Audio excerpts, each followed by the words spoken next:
নবীজি সাল্লাল্লাহু আলাইহি ওয়াসাল্লাম না হলে দুনিয়া সৃষ্টি হতো না, এর প্রমাণ কোরআন ও হাদিসে আছে কি?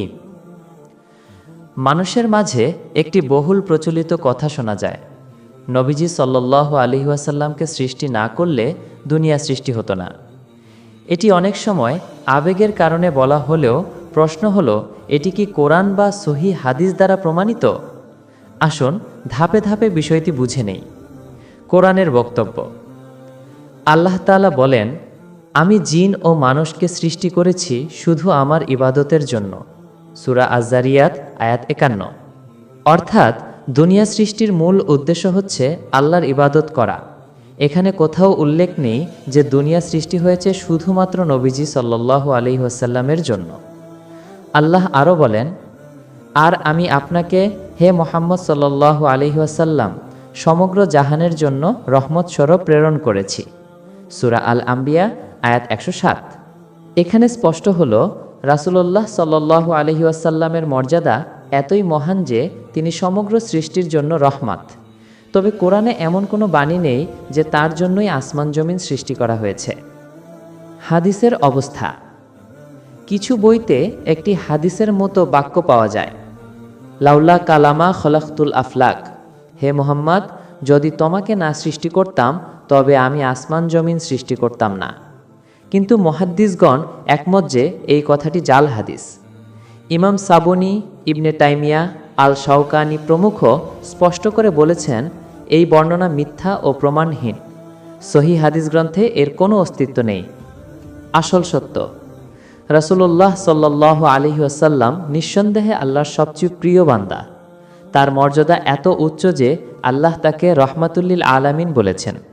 তবে দুনিয়া সৃষ্টির উদ্দেশ্যকে কোরআন ও সহিহ হাদিসে আল্লাহর ইবাদত বলে উল্লেখ করা হয়েছে। তার জন্যই সবকিছু সৃষ্ট এমন বক্তব্য সহিহ সূত্রে নেই, বরং পরে মানুষের মাঝে আবেগঘমা উক্তি হিসেবে প্রচলিত হয়েছে। উপসংহার। কোরআন ও সহিহ হাদিসে কোথাও নেই যে নবীজি সাল্লাল্লাহু আলাইহি ওয়াসাল্লাম না হলে দুনিয়া সৃষ্টি হতো না। এটি জাল হাদিসের মাধ্যমে প্রচারিত একটি ধারণা। তবে সত্য হলো নবীজি সাল্লাল্লাহু আলাইহি ওয়াসাল্লাম এর মর্যাদা আল্লাহর কাছে সর্বোচ্চ এবং তিনি মানবজাতি ও জাহানের জন্য রহমত।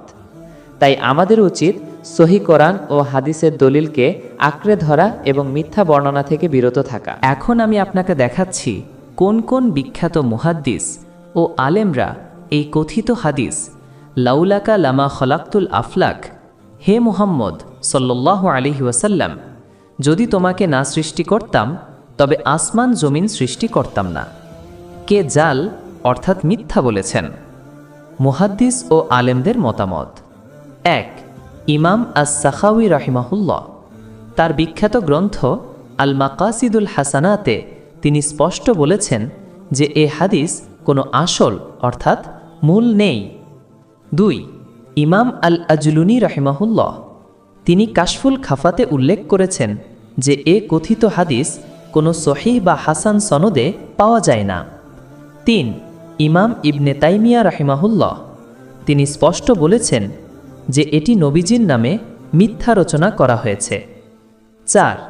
ইমাম শাওকানি রাহিমাহুল্লাহ, তার গ্রন্থ আল ফাওয়াইদুল মাজমুআতে তিনি এ হাদিসকে জাল বলেছেন। ৫. আল্লামা সাবুনি রাহিমাহুল্লাহ, তিনি তার গবেষণায় বলেছেন যে এ ধরনের বর্ণনা হাদিসের কিতাবে নেই এবং এটি সম্পূর্ণ ভিত্তিহীন। ৬.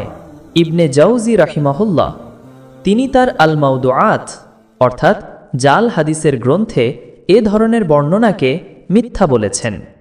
সার কথা, এই কথিত হাদিস মুহাদ্দিসদের সর্বসম্মতিক্রমে জাল। সহিহ হাদিসে কোথাও এর অস্তিত্ব নেই। নবীজি সাল্লাল্লাহু আলাইহি ওয়াসাল্লাম নিঃসন্দেহে সর্বোচ্চ মর্যাদার অধিকারী, তবে দুনিয়া তার জন্যই সৃষ্টি হয়েছে এমন দাবি প্রমাণবিহীন। আল্লাহ আমাদেরকে সহিহ জ্ঞান অর্জন করে রাসূলুল্লাহ সাল্লাল্লাহু আলাইহি ওয়াসাল্লামের প্রকৃত ভালোবাসা ও অনুসরণ করার তৌফিক দান করুন।